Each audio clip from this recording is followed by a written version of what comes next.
Gusto. Ano ba yan? Ang dami ng toys. Magkano to? Ang mahal dati. May barakuda kasi. Uy, magkano ba bibili mo dito? Ang dami na. Tingnan mo. Dati. No one only. Next time this one. No. Oh, no more car. No more car or this one? Car or shark? Car or shark? Maganda to. To. May whale. May barakuda pa oh. Hindi, yan yung ito yung pinukusan mo. Maganda to. Ang dami na. Uy, go to Daddy Bear. Ne. Aba, tingnan mo may tinangay. Ne. Daddy, may tangay. May tangay. No, not this one. Ano ba to? May 20 pieces yung laman laruan sa loob eh. Wala yun, masyado na makalat yun. Maganda nga yung isa, yung ano, yung pinakita ko sa. Next time, anak. Next payday ni Daddy. Sabi ko sa'yo, mababaliw yung anak mo. Ayun man, oh. Bumblebee. Tingnan mo, Daddy.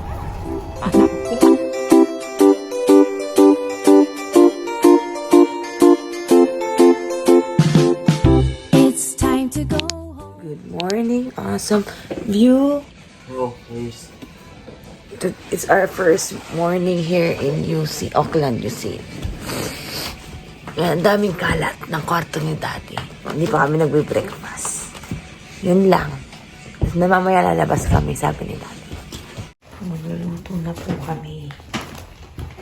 Kasara natin yun.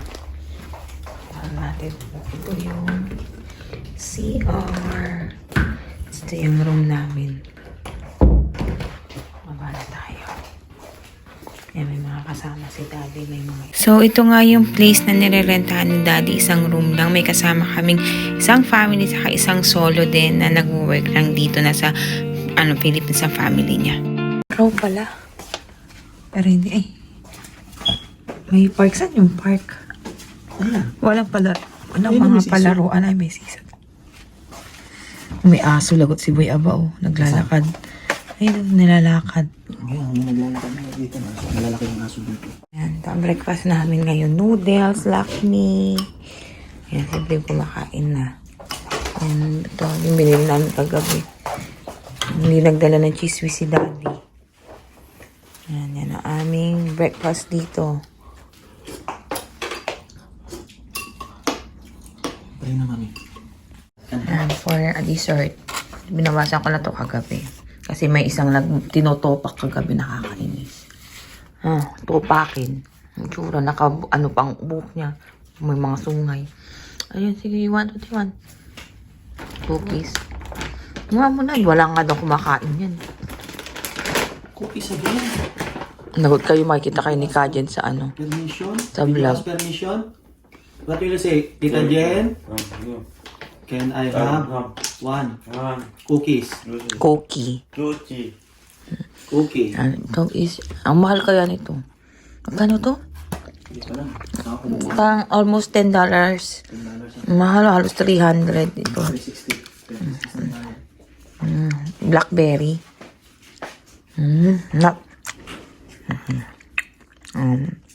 Raspberry. Raspberries. Blackberries. Ang sarap. Kaming ligo.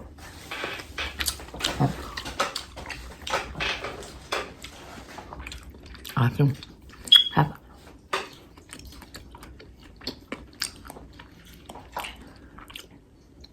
Hello. Nine. It's 1:30 here in Auckland. Yan, alis kami. Yan, hindi ko pa naayos yung kwarto lahat. Pero na-umpisahan ko na. Ang daming kalat ni Daddy ng kwarto. Where are we going? Down to snow. Snow. Bumili lang kami ng mga kailangan dito sa bahay pang ayos. Yan. And si Daddy, ito, wait lang. Dahil na-install niya na yung Netflix. O yan. Pinata. Ayan, gamo sa payan namin. Ayan. Maliit lang yung kwarto ni Daddy. Ang dami pang kalat.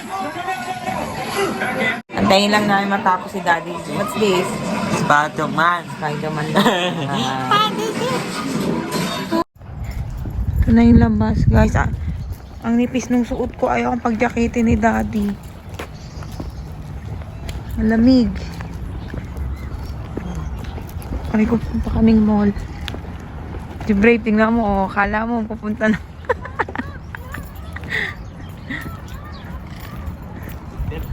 Yan, may park dito.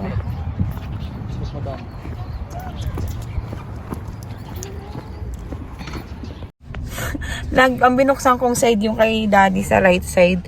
Hindi ako sanay, right hand drive nga pala dito. Yun, sabi daddy ako daw magdadrive. Alis na kami guys. Yan guys, it's already after lunch. Ang kita nyo makulimlim pa rin, malamig po talaga. So bibilang kami ni daddy ng mga jackets na akma sa klima dito. Dahil yung mga dala namin from Philippines, hindi pwede. Waipek. Galing na kami sa ano ni daddy. Andun yung mga boss niya, mababait naman. Kahit sabi ni daddy, ano daw, masungit. Mukha silang ano, sa picture mukha silang mga matatanda na. Pero in person okay naman. Mukhang mababait naman. Si daddy lang kasi ang topakin. Tapos ano, nagustuhan nung babae niyang boss yung gift, yung pasalubong ko sa kanya. Ganito, na yellow jade yan. Mga stones. Cute. Yan, dito daw kami pupunta kay Mart. Parang ang boring nga lang dito sa ano. Tahimik. Tahimik lang dito sa ano. May nanlilimos. Kay Mart. Saan may nanlilimos din. Mga kalapati hindi na mailipan, hindi mag-ilap. Saan ang kalapati? Ano kanina? Ito na parang pinaka-mall nyo? May mga meron para. Punta mo na. Furniture, home appliances, fitness cartel. Next stop namin is sa Manukau. Toy World. Ano yung Toy World? Ayun nga, papuntahin natin si Boy Taba dyan. May mga manika dyan. Gusto mo doon muna tayo sa Toy World? Sige. Malalaki mata dyan. What toys? Let's go to the toys. Toys. Toys. Miss na kasi yung kanyang bear. Toys. Toys. Where? You read. You read. Toy. Toys. Toy. Toy. World. What? Toy World. Wow, plenty of toys. What's that? Lego. Wow, Lego. Diyan ka ba bumili ng Lego? Quiet. Quiet. Quiet. Who is that? Lego. Mario Lego.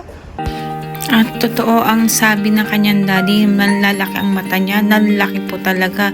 Talagang nataranta siya sa dami ng Lego na nakikita niya. And kung pwede lang, damputin niya lahat ng gusto niya. Kaya lang, sabi namin, mamili lang siya. Pero marami-rami din siyang napili at ang daddy din niya ay mahilig sa Lego. Yan ang hobby nila at banding nilang dalawa. At nakakita siya ng teddy bear kasi nga iniwan niya yung kanyang teddy bear sa Pinas, yung marumi na. At yan kasi talaga ang comfort toy niya, pampatulog niya. Ayaw nang padala ng daddy kasi ang dumi. So walang choice si daddy. Ayun, bit-bit na nung nakakita siya ng teddy bear. Ayaw nang bitawan talaga.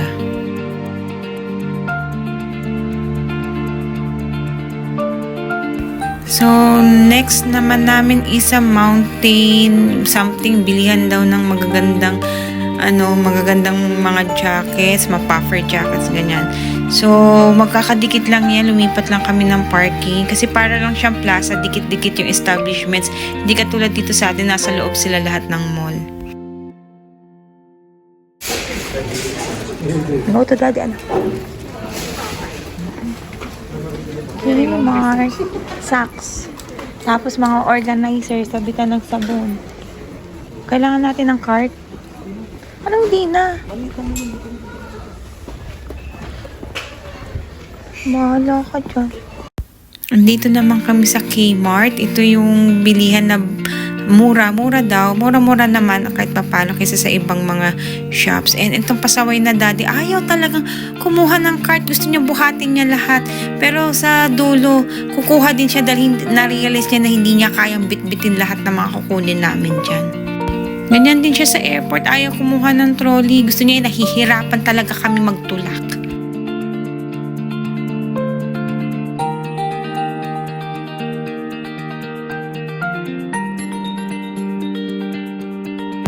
Ang sarap sana mag-shopping guys, kaya lang pag may gusto akong damputin, automatic nagko-convert yung utak ko.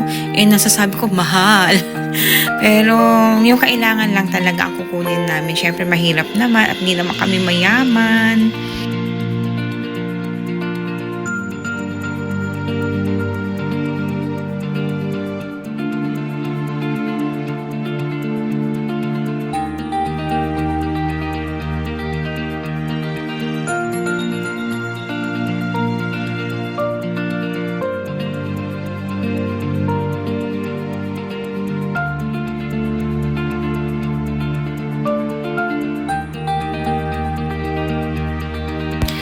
May mga murang shoes din dito. Naghahanap ako ng boots na pwedeng gamitin sa church, yung pwedeng pang dress. Ang gusto ko sana white. Kaya lang brown and black lang ang meron dito sa Kmart. Sayang, ang mumura pa naman. After naman sa Kmart, tatawid lang kami. Punta daw kami sa mall nila sa Westfield. Akala ko nung una building ng opisina, pero yan na daw yung mall nila na medyo malaki.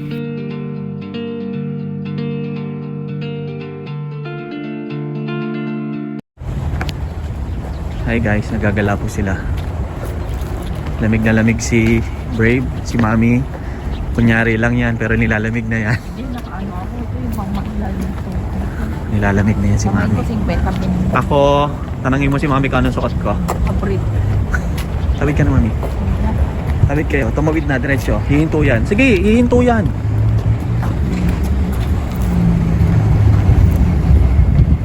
Hihinto yan.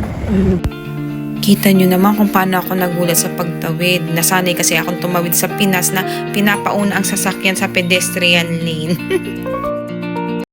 Pinoy food. Kasi si Bray puro ano.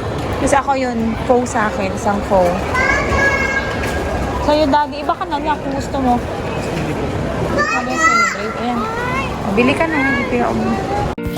Sorry naman, hindi pala pho ang pronunciation nun. It's pho, yung Vietnamese noodles nila. So, ayan, yun lang in-order ko. And rice dun sa 2 kamote. And ito na yung mga na-order namin. Ayan. 2,000 years later. Hi guys! Dito na kami sa bahay. Nagmamadali kasi kaming umuwi kasi yung susi dala ni Daddy, yung mga kasamahan nila dito sa bahay. O ano na sa labas. So, ito, i-haul na lang namin yung mga pinamili namin today. What did you buy? Bye. What's that? Tanya ito. O, toy Lego. Yan, ang dami. Mura kasi Lego dito kung ikukumpara sa Philippines. Yan, wait lang. Wait for Daddy. And then, what's this? Ayan, Bear. iniwanan niya yung comforter niyang bear sa Pinas, pero nagpabili. Ayan. May show your bear. Hug mo nga yung bear mo. Do you love your bear? Yes. Yes. Okay, yan lang. And then, ito, yung mga pinamili namin, dami pang kalat dito sa ano. Ito, binilan ako ni Daddy ng shoes. Ang hirap maghanap. Ang mura sa Kmart, nasa $30 lang. Wala namang puti, puro black and brown kasi gagamitin ko sa church pang dress. So, maganda. Ito, nasa 100 for New Zealand dollars siya. Walang choice kasi isa lang yung bilihan ng ng sapatos na pang babae. Kasi ito, organizer. Kasi ang dami ko pang liligpitin. Ayan, no? And then, bumili si Daddy ng ito, yung mga panglamig namin. Umahal nga na, binili ni Daddy. Mayroon palang mura sa Kmart. Bumili siya sa Mountain Warehouse. Ito, mura yung kay Brave, $50. Yung sa akin, ang medyo mahal, nasa halos 100. Si Daddy kasi mas maganda daw to kaysa yung nasa Kmart na mga mura. Isaglit lang naman gagamitin. Eh, sabi ni Daddy, mas lalamig pa nga daw. Yung panahon. And then, yun, anak, give Mommy yun. Give Mommy yun. Let's show hi, guys. Organizer. And then, yan, pumili kami. What's this one? That's Brave's brief. Tapos, si Daddy may inuwing picture namin. Yan. So, lalagay niya dyan. And then, nagpabili ako nito. Kasi pag gabi malamig, ang lamig ng paa ko. Para sa paa. And then, socks ni Brave. Ako din, meron din akong socks. Sa Kmart namin to binili yan. Ang socks ako. And then, ito panlamig pag pupunta ng mura sa Kmart. Ang ganda pa ito. $42. Yan. Sweater na parang coat type. Para pag umattend ng church, bukas magcha-church na ako. Ilang ang pinamili namin, ang laki na nagastos ni Daddy. Kino-convert ko, wag ko daw i-convert kasi talagang maululula ako sa price. So, yan lang. Nagsimula na magbanding ang mag-ama. Ayan, binuksan na nila yung mga Lego na nabili nila at excited at happy na naman si Brave at may bago na naman siyang ikakalat sa bahay. Sana nagustuhan niyo ang aming vlog and abangan niyo ang mga adventures namin dito sa New Zealand.